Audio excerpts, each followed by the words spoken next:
ఇట్లా ఉంటే ఇక ఏం చెప్పనున్నారు రేపు ఈడీ విచారణకు కేటీఆర్, ఆయన చెప్పే సమాధానాలపై ఉత్కంఠ.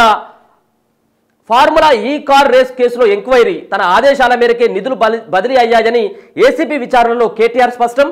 పై ఆఫీసర్ల ఆర్డర్స్ మేరకే చేశానన్న బిఎల్ఎన్ రెడ్డి, అప్పటి మంత్రి చెప్పిన ప్రాసెస్ మేరకే జరిగిందన్న అరవింద్ కుమార్.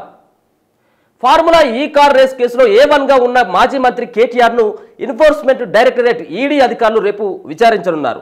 ఈడీ ఆఫీసర్లు అడిగిన ప్రశ్నలకు ఆయన ఏం సమాధానం చెప్తారన్న దానిపై ఉత్కంఠ నెలకొన్నది. ఈ నెల 9వ తేదీన ఏసీపీ అధికారులు విచారించిన సమయంలో ఫార్ములా ఈ కార్ రేస్ కేసుకు సంబంధించి నిధుల బదిలీ తన ఆదేశాల మేరకు జరిగాయని తెలిపినట్టు సమాచారం. అనంతరం కేటీఆర్ మీడియా ఎదుట స్పష్టం చేస్తారు. ఇదే విషయాన్ని ఈడీ విచారణలోనూ చెబుతారా లేక ఇంకేమైనా చెప్పే అవకాశం ఉన్నదా అనేది ఆసక్తిగా మారింది. ఇప్పటికే ఈ కేసులో A2గా ఉన్న సీనియర్ ఐఏఎస్ అరవింద్ కుమార్ను, A3గా ఉన్న HMDA మాజీ చీఫ్ ఇంజనీర్ బిఎల్ఎన్ రెడ్డిలను ఈడీ అధికారులు విచారించి వారి స్టేట్మెంట్ను రికార్డు చేశారు. ఏసీపీ ఎఫ్ఐఆర్ ఆధారంగా డిసెంబర్ 20న ఈడీ అధికారులు ఫార్ములా ఈ కార్ రేస్ కేసు నమోదు చేయడం జరిగింది. 5 ఆఫీసర్ల ఆదేశాలు పాటించానన్న బిఎల్ఎన్ రెడ్డి ఫార్ములా ఈ కార్ రేసులో A3గా ఉన్న HMDA చీఫ్ ఇంజనీర్ బిఎల్ఎన్ రెడ్డిని ఈ నెల 8వ తేదీన ఈడీ అధికారులు విచారించి స్టేట్మెంట్ రికార్డు చేశారు. అధికారులు అడిగిన ప్రశ్నలకు ఆయన పై అధికారుల ఆదేశాల మేరకే ఫార్ములా ఈ కార్ రేస్ ప్రాసెసింగ్ జరిగిందని వెల్లడించారు. సుమారు 9 గంటల పాటు ఆయన్ను ఎంక్వైరీ చేసిన అధికారులు కారు రేసు అగ్రిమెంట్ జరిగిన తీరు, నిర్వహణ కోసం రోడ్ల మరమ్మతులు, ఇతర కార్యక్రమాలకు HMDA ఎంత ఖర్చు చేసింది, ఏ ప్రాతిపాదికన నిధులు విడుదల జరిగిందని కోణంలో ప్రశ్నించినట్లు సమాచారం. కేటీఆర్ ఆర్డర్స్ మేరకే జరిగాయన్న అరవింద్, ఫార్ములా ఈ కార్ రేస్ కేసులో అప్పటి మంత్రి కేటీఆర్ ఆదేశాల మేరకే మొత్తం ప్రాసెస్ జరిగిందని చెప్పేసి మరి ఎవరు ఆయన కూడా ఒప్పుకోవడం జరిగింది. ఏడైంది ఇది. సో ఆయన ఎట్టి పరిస్థితుల్లో ఈ ఫార్ములా ఈ రేసులో మరి ఇరుక్కొక తప్పదన్నటువంటి అభిప్రాయాలు అయితే మాత్రం వ్యక్తమవుతా ఉన్నాయి. మరి ఫార్ములా ఈ రేస్ కార్లు సంబంధించినటువంటి ఎంక్వైరీలో ఏ రకమైనటువంటి ఆయన సమాధానాలని చెప్పబోతా ఉన్నాడు, దాంట్లో కేటీఆర్ మరి ఏ రకమైనటువంటి సమాధానాలు చెప్తాడు, మరి ఈడీ ఏమైనా అదుపులోకి తీసుకుంటుందా లేకపోతే ఉంటే కేవలం మరి విచారించే ఏమైనా వదిలేస్తుందా లేదనేది కూడా చూడాలి. కంటిన్యూషన్ వార్త ఎక్కడ పోయింది.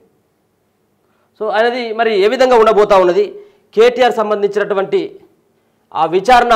వాళ్ళు ఇచ్చినటువంటి ఇద్దరు, ఒకరేమో ఐఏఎస్ అయినటువంటి సీనియర్ ఐఏఎస్ అయినటువంటి అరవింద్ కుమార్, అలాగే బిఎల్ఎన్ రెడ్డి ఇచ్చినటువంటి ఏవైతే వాళ్ళ యొక్క వాంగ్మూలం ఉందో ఆ వాంగ్మూలం ఆధారంగా ఆయనను విచారించేటువంటి అవకాశం కనబడతా ఉన్నది. పూర్తిగా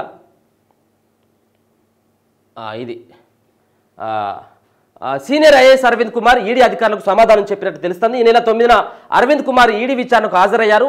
HMDA నిధులు చెల్లించిన తర్వాత అగ్రిమెంట్ జరిగిందన్న విషయంపై ఆఫీసర్లు ఆయన ప్రశ్నించినట్టు తెలిసింది. నిధుల చెల్లింపుపై ఇండియన్ ఓవర్సీస్ బ్యాంకుకు ఏ నిబంధనల మేరకు సో దీంట్లో ఇయ్యాల కాకపోయినా రేపైనా కానీ కల్వకుంట్ల తారక రామారావు ఖచ్చితంగా దీంట్లో ఇరుక్కోబోతా ఉన్నాడు.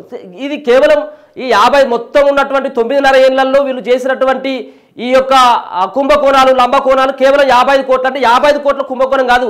ఈ దరిద్రులు చేసినటువంటి మామూలు కుంభకోణాలు కావు. పూర్తిగా ఇప్పుడు హైదరాబాదు ఈ రంగారెడ్డి సంగారెడ్డి ఇటు ఏదైతే భూములకు సంబంధించినటువంటి రెక్కలు వచ్చినాయో, భూములకు ఎక్కడైతే వాల్యూ ఉందో ఆ భూములను మొత్తం చెరబట్టిండ్రు. ఆ భూముల ద్వారా వేల కోట్ల రూపాయలు సంపాదించారు. కేవలం ఇవి 55 కోట్ల రూపాయలు కేవలం 2 అంకెలు మాత్రమే, 2 అంకెలు మాత్రమే. వీళ్ళు 4 అంకెలు 5 అంకెలకు సంబంధించినటువంటి కోట్ల రూపాయలకు సంబంధించినటువంటి కూడా వీళ్ళు అక్కడ మొత్తం భూములని మొత్తం చెరబట్టి వాటన్నిటి కూడా క్యాచ్ చేసుకొని వాళ్ళందరూ కూడా మరి సంపాదించడం ప్రధానంగా ఆరోపణ ఉన్నది. దాంట్లో కేటీఆర్కు మరోసారి మరో సంబంధించినటువంటి ఐఏఎస్ అధికారి అయినటువంటి ఐఏఎస్ అధికారి ఆయన సంబంధించినటువంటి స్టేట్మెంట్ కూడా ఇప్పటికే నమోదు కూడా చేసుకోవడం జరిగింది. ఆ దిశగా కూడా భూముల కుంభకోణం వేరే సంబంధించినటువంటి వాటిలో సైతం కూడా కేటీఆర్ పైన విచారణ జరిగేటువంటి అవకాశం ఉంటుంది. కేటీఆర్ ఇటు ఎక్కడ దొంగగాక ఎందెందుకు వెతికినా అందందు గలడు అన్నట్టుగా కేటీఆర్ దేంట్లోనైనా కానీ నువ్వు దేంట్లో వెతుకు కేటీఆర్ పేరు ఉంటుంది, లేకపోతే కల్వకుంట్ల వల్ల పేరు ఉంటుంది కన్ఫామ్గా. మొత్తం అన్నిటి కూడా భూములన్నీ కూడా చెరపట్టి మొత్తం పూర్తి స్థాయిలో వీళ్ళు క్యాచ్ చేసుకోవడం జరిగింది. కేవలం 55 కోట్ల రూపాయలు 55 కోట్లే చేసినట్టే 55 కోట్ల కుంభకోణం చాలా చిన్నది, అది చాలా చిన్నది అది. సో దాంట్లో కేటీఆర్ మాత్రం ఇరుక్కోబోతా ఉన్నాడు. నువ్వు ఏ నిబంధనల మేరకు నువ్వు తీసుకోవడం జరిగింది, నువ్వు ఎట్టట్లు ఇవ్వడం జరిగింది. ఒక పక్కనేమో ఎన్నికల కోడ్ ఉన్నది, ఇంకొక పక్కనేమో ఆర్థిక శాఖ అనుమతి లేదు, ఇంకోటి RBI నీకు అసలు పర్మిషన్ లేదు. ఇవన్నీ కాకుండా మా అయ్య ముఖ్యమంత్రి ఉన్నాడని చెప్పేసి మొత్తం ఎటుపడితే అటు నిధులను మళ్లించి ఇవేంటి తమాషాలు. మళ్ళీ దీంట్లో నేను జైలుకు వెళ్ళి నన్ను కుట్రలు చేస్తా ఉన్నారు. ఈయన పైన కుట్రలు చేసినట్టయితే నువ్వు మొన్ననే బొక్కలో పోయేటనివి కదా. ఒకవేళ ప్రభుత్వం కుట్రలు చేయాలనుకుంటే నువ్వు బొక్కలో పోయేటనివే. సో దాంట్లో ఎటువంటి కుట్రలు లేవు. అక్కడ పోలీసుల పని పోలీసులు, చట్టాల పని చట్టాలు, వాటిని చేసుకుంటూ వెళ్తూ ఉన్నాయి. సో ఏదేమైనప్పటికీ కూడా కేటీఆర్ మరి ఈరోజు రేపు జరిగేటువంటి ఈడీ విచారణలో ఏ విధమైనటువంటి సమాధానాలు చెప్పబోతా ఉన్నాడు. ఈయన చెప్పేటువంటి సమాధానాలకి వాళ్ళు సాటిస్ఫై అవుతాడా లేదా, మళ్ళీ ఏమైనా రెండోసారి ఇప్పుడు ఏసీబీ అధికారులు మళ్ళీ రెండోసారి పిలిచినప్పుడు రావాలని చెప్పేసి ఏదైతే ఆదేశాలు జారీ చేయడం జరిగిందో, సో ఇప్పుడు కూడా అటువంటిదే ఈడీ ఏమైనా ఉంటుందా? గతంలో వీళ్ళ చెల్లెని సైతం కూడా అంటే కల్వకుంట్ల కవితమ్మని ఎమ్మెల్సీ గారిని ఢిల్లీలోకి తీసుకువెళ్ళిందే ఇక్కడ నుంచి హైదరాబాద్ నుంచి ఈడీ అధికారులు. సో ఈడీ అంటేనే కల్వకుంట్ల కుటుంబం గజ గజ గజ ఉరుకుతా ఉన్నది. ఈడీ ఎప్పుడొచ్చి ఈయన ఎత్తుకపోతుందా అని చెప్పేసి. ఎందుకంటే వాళ్ళ సోదరిని ఈడీయే కదా ఆ లిక్కర్ కేసులో తీసుకువెళ్ళింది. సో ఇంకొకటి దీంట్లో కీలకంగా ఈడీ దీంట్లో మనీ లాండరింగ్ జరిగింది అన్నటువంటి దానిపైన, అంటే ఆర్బీఐ అనుమతి లేకుండా మనీ లాండరింగ్ జరిగింది, విదేశీ కంపెనీలకు ఏ విధంగా పర్మిషన్స్ లేకుండా, ఆర్బీఐ అనుమతి లేకుండా ఏ విధంగా మీరు విదేశీ మార్గం రూపంలో డబ్బులు చెల్లించాలన్నటువంటి దానిపైన ఈడీ ఎంటర్ అయిపోయింది.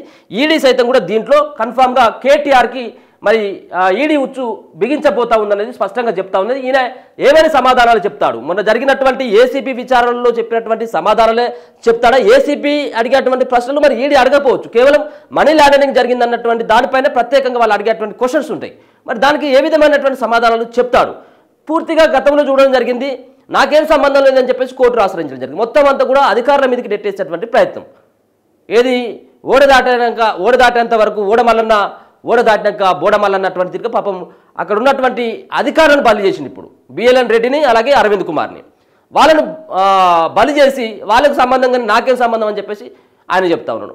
గతంలో ఏమో ప్రెస్ మీట్లలో నేను యోగాలు చేస్తా, నేను స్లిమ్ అవుతా అని చెప్పేసి చెప్పిండు. నేనే ఇచ్చిన పైసలు మళ్ళీ నేనే మా ప్రభుత్వం వస్తుంది, మా అయ్యే ముఖ్యమంత్రి అవుతాడు కాబట్టి ఈ పైసలు అటు చెల్లించడం, మళ్ళీ దాని తర్వాత మా ప్రభుత్వం వచ్చినట్టు అయితే ఉంటే పైసలను అడ్జస్ట్మెంట్ చేద్దామని చెప్పేసి మేము అనుకున్నామని చెప్పేసి ఎంత గర్వంగా చెప్పినట్టే, మామూలు గర్వంగా చెప్పలేదు.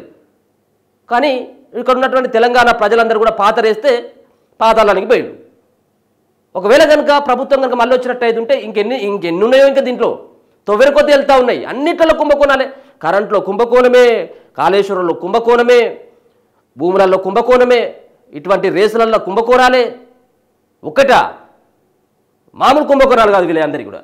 సరే ఏదేమైనప్పుడు కూడా రేపు జరగనున్నటువంటి ఫార్ములా ఈ రేస్ సంబంధించినటువంటి దాంట్లో ఈడీ విచారణని కేటీఆర్ ఎదుర్కోబోతా ఉన్నాడు. ఈ ఈడీ సంతృప్తిగా ఉంటుందా ఆయన ఇచ్చేటువంటి సమాధానాలకు, లేకపోతుంటే మరి ఏం చేస్తుంది అనేది కూడా చూడాలి.